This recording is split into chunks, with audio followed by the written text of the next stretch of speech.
নিজের দুঃখের কথাও কাউকে বললেন না, সুখের কথাও কাউকে বললেন না। কথাটা একটু শুনতে আপনার কাছে অন্যরকম লাগলেও একটু ভিতরে গেলে আপনি নিজেই বুঝতে পারবেন। আপনি নিজের মনের দুঃখ কষ্ট সহ্য করতে না পেরে হালকা করার জন্য যাকে বলছেন, মনে রাখবেন আপনি তার কাছে কিন্তু কোনো না কোনো ভাবে একটু ছোট হয়ে যাচ্ছেন।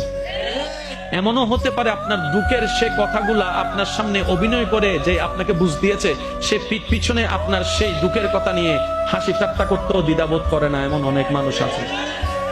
আপনি যাকে দুঃখের কথা বলে মনকে হালকা করার চেষ্টা করছেন, আপনার দুঃখের কথার সে দুঃখটা সে বুঝবে না, কারণ তার সাথে তো সেটা ঘটেনি।